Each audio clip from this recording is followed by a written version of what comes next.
Good morning friends, কেমন আছো তোমরা সকলে? আমি তো ভীষণ ভালো আছি। তোমাদের কাছে আজকে একদম একটা মজার ভিডিও নিয়ে চলে এলাম।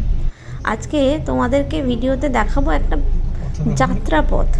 একটা গোটা দিনে কত কত জায়গায় ঘুরেছি, তাও ভুল কারণে ভুল ভুল টার্ন নেওয়ার জন্য কোন জায়গাতে ঘুরেছি সেই গল্পটা নিয়ে আজকে চলে এলাম।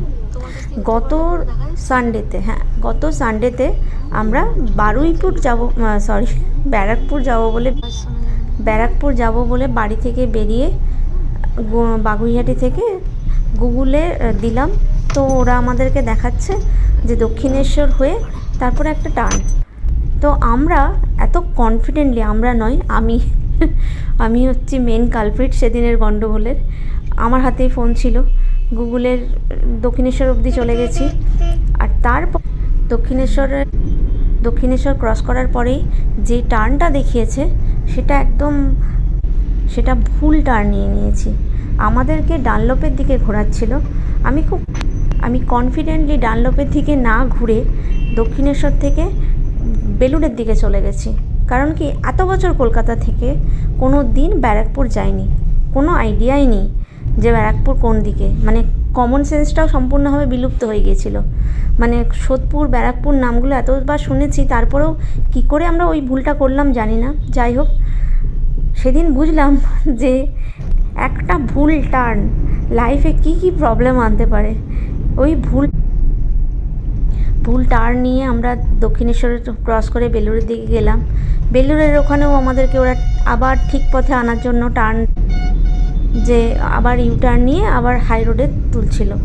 যখন আমরা ইউটার্ন নিয়ে ওখানে গেলাম, তখন সাডেনলি মাথার মধ্যে মনে হলো, আচ্ছা ঠিক আছে, এত দূর যখন চলে এসেছি তাহলে চলো রামপ্রসাদের ভিটেটা দেখতে চলে যাই হালি শহরে। তা ঢুকে গেলাম সোজা উত্তরপাড়া ঢোকার পরেই সামনে বড় বড় করে বোর্ডে দেওয়া ছিল ব্যান্ডেল 32 কিলোমিটার। যেই দেখলাম ব্যান্ডেল 32 কিলোমিটার, অমনি সাথে সাথে বললাম চলো ব্যান্ডেল যাই। মানে তোমরা শুধু ইমাজিন করো আমরা গাড়িতে বসে বসে কি করছি। বলছি চলো ব্যান্ডেল যাই। ব্যান্ডেল 32 কিলোমিটার ওখানে দেখাচ্ছে বোর্ডে। যেই আমি গুগলে দিলাম ব্যান্ডেল চার্জ, সঙ্গে সঙ্গে দেখাচ্ছে 46 কিলোমিটার। মানে 46 কিলোমিটার মানে বুঝতেই পারছো কতটা দূর। তা আচ্ছা, তখনও আমরা সেট করলাম না, ব্যান্ডেলই যাব বলে ব্যান্ডেল যাব ভেবে গাড়ি নিয়ে উত্তরপাড়া স্টেশনের দিকে আমাদেরকে দিল্লি রোড ধরাচ্ছিল। উত্তরপাড়া স্টেশনের রাস্তায় যেই ঢুকলাম, ও মাই গড, কি পরিমাণে ভিড় আর জ্যাম আর সরু রাস্তা। তো উত্তরপাড়া রেলগেটের কাছে যখন এসেছি, সব থেকে একটা মজার ইনসিডেন্ট শোনো তোমরা। একজন ভদ্রলোক এসে বলছেন, আপনি গাড়ি নিয়ে এখানে ঢুকে গেলেন, আমরা তো চিনি না রাস্তা। আমরা তখন বলছি, কেন এখানে গাড়ি নিয়ে ঢোকা যায় না? তখন বলছে, হ্যাঁ কেন ঢোকা যাবে না, কিন্তু এখন রেলগেট পড়েছে, আপনি গাড়িটা নিয়ে ঢুকে গেলেন, আমরা সাইকেল নিয়ে যাতায়াত করব কোন দিকে?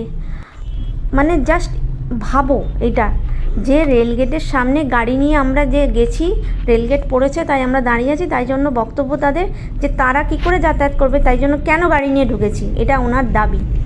অথচ রেলগেটের উল্টো দিকে প্রচুর পরিমাণে গাড়ি দাঁড়িয়ে আছে। যাই হোক, একটা মজার ঘটনা। কারণ কি, তখন অলরেডি নিজেরা ফ্রাস্ট্রেটেড হয়ে গেছি যে এই রাস্তা থেকে বেরিয়ে দিল্লি রোড কখন ধরতে পারবো। তো ফাইনালি প্রচুর স্ট্রাগল করে আমরা দিল্লি রোড ধরলাম। দিল্লি রোড ধরে ফের দক্ষিণেশ্বরে এলাম। দক্ষিণেশ্বরে এসে আবার ব্লান্ডার করলাম, ভাবতে পারো। এবার ব্লান্ডার করে দক্ষিণেশ্বর থেকে বড়নগর ধরে রাস্তায় ঢুকে গেলাম। সেই একই জিনিসটা মিস করেছি আবার, কারণ ডানলপে যে আমাদেরকে সোদপুরের দিকে যেতে হবে সেই জিনিসটা মাথাতেই ঢোকেনি। তখন আবার বড়নগরের দিকে গেলাম। গোটা বড়নগরটা বনমন করে ঘুরে টবিন রোড হয়ে বিটি রোডে গিয়ে উঠলাম। তারপর গেলাম আমরা ব্যারাকপুর। এই করে বাড়ি থেকে বেরিয়েছিলাম 11টা 20-তে। আমরা ওখানে ব্যারাকপুরে গিয়ে যখন ঢুকলাম, প্রথম আমাদের গন্তব্য ছিল ব্যারাকপুর অন্নপূর্ণা মন্দির, যেটা আমাদের মায়ের দর্শনও করতে পারলাম না, এত দেরিতে ঢুকলাম। 1:45-এ গিয়ে আমরা ব্যারাকপুর ঢুকলাম। ভাবতে পারছো, 11টা 40-এ বেরিয়ে 40 কিলোমিটার আমরা সেদিন শুধু ভুল ঘুরেছি। লাইফের একটা বড় সেদিনে ইতিহাস তৈরি হয়েছে আমাদের, যে কতটা একটা দুটো টার্ন মিস করলে কিংবা কমন সেন্স সম্পূর্ণভাবে বিলুপ্ত হয়ে গেলে মানুষ লাইফে কি কি ব্লান্ডার করতে পারে সেটা আমরা সেদিন গাড়িতে বসে বসে বুঝেছি। আমরা সমস্ত ব্যারাকপুরের সমস্ত ভিডিও শ্যুট করে আমরা বাড়ি ফিরেছি যখন, তখন মানে একদম 5টা বাজছে, সূর্য পাটে বসেছে আর আমরা বাড়ি ফিরছি। এই যে দেখ, এই মুহূর্তে স্ক্রিনেও দেখাচ্ছে সূর্য পাটে বসেছে, এখন আমরা ফিরছি ব্যারাকপুর থেকে। মানে এতটা এখন বলতে গিয়ে খুব ফানি লাগছে, সেই সময় গাড়িতে বসে নিজের উপর যা রাগ হচ্ছিল যে আমি কী করে এই ভুলটা করলাম। যখন ফাইনালি টবিন রোড থেকে এসে আমরা বিটি রোডে উঠলাম না, তখন আমার মনে হচ্ছিলো নিজের গালের মধ্যে কয়েক ঘা দিই, কী করে এই ভুলটা করতে পারি। আমি রাস্তাঘাট সম্বন্ধে তো যথেষ্ট ভালো আইডিয়া ধারণ করি, কিন্তু কী করে এই ভুলটা করেছিলাম যে সোদপুর ব্যারাকপুর সব একই রাস্তাতে আমি কী করে ভুল করলাম আমি নিজেও জানি না। যাই হোক, সেই ভুল করার জন্য কিন্তু আজকের এই ভিডিওটা তৈরি হচ্ছে। সুতরাং সব কিছুরই একটা ভালো দিক থাকে, তাই না? সব কিছুই যে খারাপ হয় তা না, খারাপের মধ্যেও ভালো দিক হচ্ছে আজকের আমি একটা ভিডিওর কন্টেন্ট পেয়ে গেছি, তাই না? একজন ইউটিউবারের কাছে কন্টেন্ট হচ্ছে ভীষণ ইম্পর্ট্যান্ট একটা জিনিস, আর সেটা আমি পেয়ে গেছি সেদিনের ভুল রাস্তায় যাতায়াতের জন্য। তোমরা নিজেরা বলো, তোমরা লাইফে কখনো রাস্তায় গাড়ি নিয়ে বেরিয়ে এরকম ভুল একটা টার্ন, ভুল একটা রাস্তায় চলে যাওয়ার জন্য কোনো দিন সাফার করেছো? যদি করো তাহলে অবশ্যই কমেন্ট করে আমাকে জানিও যে তোমরা কেমন করে করেছো তোমাদের লাইফে। যাই হোক, অনেক বকবক করলাম। ভিডিওটা যদি ভালো লাগে তাহলে অবশ্যই লাইক করো, কমেন্ট করো এবং শেয়ার করো। চ্যানেলটাকে কিন্তু সাবস্ক্রাইব করতে একদম ভুলো না। ভালো থেকো, সুস্থ থেকো। আজকের মতো টাটা, বাই বাই।